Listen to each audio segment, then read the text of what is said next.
পর্যটক ও যাত্রীদের সুবিধার্থে গ্রাম পঞ্চায়েতের তহবিল থেকে মেচি সেতুর ধারে তৈরি হয়েছিল শৌচালয়, কিন্তু সেই শৌচালয় দীর্ঘদিন ধরেই ঝুলছে তালা।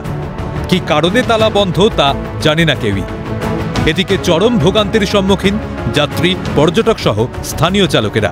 ছবিটা খড়িবাড়ির রানীগঞ্জ পানিশালী গ্রাম পঞ্চায়েতের।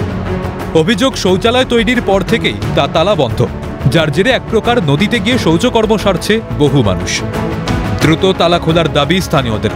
একটাই যে আমাদের এখানে প্রচুর প্যাসেঞ্জার আসে, প্যাসেঞ্জারগুলো আসে প্রথমে খোঁজে বাথরুম, কিন্তু বাথরুমের ব্যবস্থা আছে কিন্তু বাথরুমে সব তালা লক।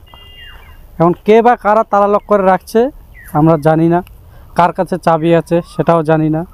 আমাদের কথা হলো যে বাথरूमগুলো सब खुले दे। यहाँ पे बाथरूम है ही नहीं है, वो थोड़ा चलता है, 1-2 दिन चलता है, पानी टंकी रखी हुई है, सारा कुछ है, लेकिन वो चलता नहीं है। नदी में जाना पड़ता है, नहीं तो बस स्टैंड में जाओ। দ্রুত সমস্যা সমাধানের আশ্বাস প্রধানের তরফে। কিন্তু ওখানে তো তালা মারার কথা না, সেটা আপনাদের মাধ্যমে আমরা জানতে পারলাম। এটা দ্রুত পদক্ষেপ নেওয়া হবে, সেখানে কে বা কারা কিভাবে তালা মারলো।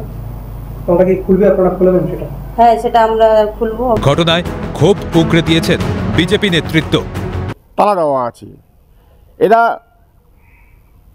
মানে অকাজের কাজ করে কোনো সময় রাখে এবং কাজটা করলেও এটা অকাজে করে ফেলে দেয়। এটা হচ্ছে বর্তমান রোলিং সরকারের, টিএমসি সরকারের একটা লোক দেখানো ঢপের চপের একটা প্রকল্প।